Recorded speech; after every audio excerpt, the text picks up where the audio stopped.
స్కూల్‌ను బాగు చేయడానికి వెళ్లారు. కానీ అక్కడ కనిపించిన దృశ్యాలు చూసి షాక్ అయ్యారు. ఒక చోట గ్రామంలోకి వెళ్లనివ్వకుండా అడ్డుకున్నారు.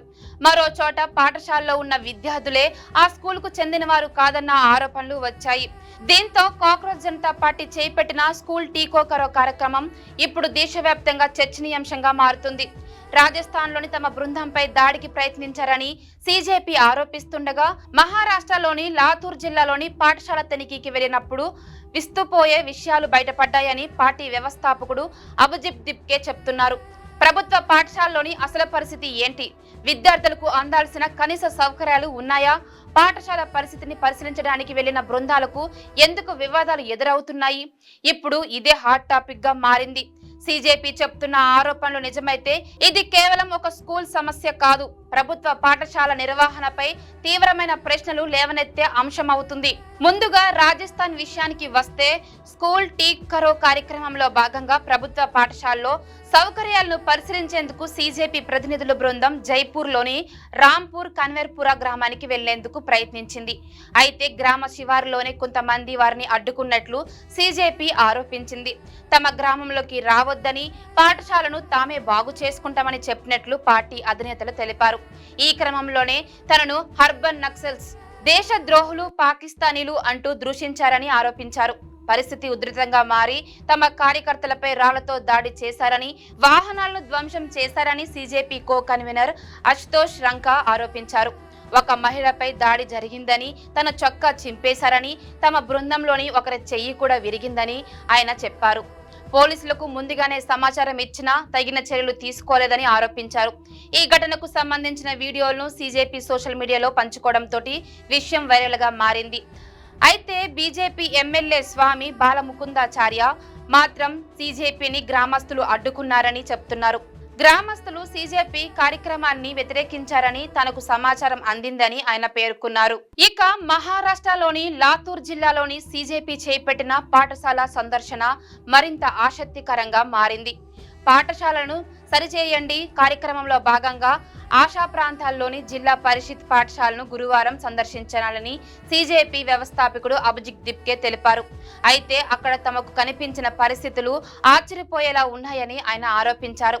తన సందర్శన సందర్భంగా ఇతర పాఠశాలల నుంచి విద్యార్థులను తీసుకువచ్చి తరగతి గదిలో కూర్చోబెట్టారని ఆయన చెప్పారు. అక్కడ ఉన్న విద్యార్థులు ఆ పాఠశాల అధికారిక రికార్డులో నమోదై లేరని అభిజిత్ దిప్కే పేర్కొన్నారు. అంతేకాదు, పాఠశాల ప్రాంగణంలో ఖాళీ మద్యం సీసాలు కనిపించాయని చెప్పారు.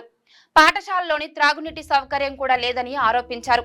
మరుగుదొడ్లు కూడా తన రాకకు ముందే మాత్రమే శుభ్రం చేశారని ఆయన తెలిపారు. అంటే బయటకు పాఠశాల బాగున్నట్టుగా కనిపించేందుకు మాత్రమే ఏర్పాట్లు చేశారా అన్న అనుమానాన్ని ఆయన వ్యక్తం చేశారు. పాఠశాలను నిజంగా మెరుగుపరచాల్సిన సమయంలో, తనిఖీల సమయంలో ఇలా మోసం చేయాల్సిన అవసరం ఏమొచ్చిందని యంత్రాంగాన్ని ప్రశ్నించారు. ఇక్కడే ఈ మొత్తం వ్యవహారంలోని అసలు ప్రశ్న మొదలవుతుంది. ప్రభుత్వ పాఠశాల అంటే కేవలం గోడలు, బెంచీలు, బ్లాక్ బోర్డు ఉంటే సరిపోదు. పిల్లలకు త్రాగునీరు ఉండాలి, పరిశుభ్రమైన మరుగుదొడ్లు ఉండాలి, సురక్షితమైన తరగతి గదులు ఉండాలి, రికార్డులో నమోదైన విద్యార్థులకు సరైన విద్య అందాలి. కానీ లాతూర్ పాఠశాలపైన సీజేపీ చేసిన ఆరోపణలు నిజమైతే పాఠశాల నిర్వహణపై తీవ్ర ప్రశ్నలు లేవనెత్తాల్సిందే. అదే సమయంలోని రాజస్థాన్లోని తమను గ్రామంలోకి అనుమతించలేదన్న సీజేపీ ఆరోపణలు కూడా మరో చర్చకు దారితీశాయి. ఒకవైపు పాఠశాల పరిస్థితిని బయటపెట్టేందుకు సీజేపీ ప్రయత్నిస్తుందని పార్టీ చెప్తుంది. మరోవైపు గ్రామస్తులు తమకు తామే పాఠశాలను చూసుకుంటామని చెప్తున్న బృందాన్ని అడ్డుకున్నారని సీజేపీ ఎమ్మెల్యే వాదిస్తున్నారు. మరి ఈ కార్యక్రమం పాఠశాలలో అసలు సమస్యను వెలుగులోకి వస్తుందా, లేక రాజకీయ వివాదాలకు కారణమవుతుందా అన్నది ఇప్పుడు చూడాలి. ముఖ్యంగా లాతూర్ పాఠశాలలోని ఇతర స్కూళ్ల నుంచి విద్యార్థులను తీసుకువచ్చారన్న ఆరోపణలకు అధికారుల వివరణ ఏమిటన్నదే కీలకంగా మారింది. మొత్తానికి స్కూల్ టీకో కరో కార్యక్రమంలో ఇప్పుడు పాఠశాల పరిస్థితులపై మాత్రమే కాకుండా రాజకీయంగానూ పెద్ద చర్చకు దారితీస్తుంది.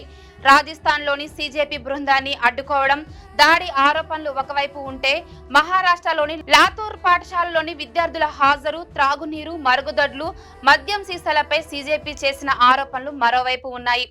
ఈ ఆరోపణలపైన సంబంధిత అధికారులు అధికారికంగా స్పందించి వాస్తవాలను వెల్లడించాల్సిన అవసరం ఉంది. ఎందుకంటే పాఠశాల అనేది రాజకీయాలకు వేదిక కాకుండా పిల్లల భవిష్యత్తుకు పునాది కావాల్సిన ప్రదేశం. విద్యార్థుల కోసం కేటాయించే వనరులు నిజంగా వాళ్లకు చేరుతున్నాయా? పాఠశాలలో కనీస సౌకర్యాలు ఉన్నాయా? తనిఖీల సమయంలో మాత్రమే ఏర్పాట్లు జరుగుతున్నాయా అనే ప్రశ్నలకు సమాధానం రావాలి. ప్రస్తుతం సీజేపీ విడుదల చేసిన వీడియోలు, నేతలు చేసిన ఆరోపణలు సోషల్ మీడియాలో వైరల్ అవుతున్నాయి. అయితే ఆరోపణలకు పూర్తి అధికారికంగా నిర్ధారణ రావాల్సి ఉంది.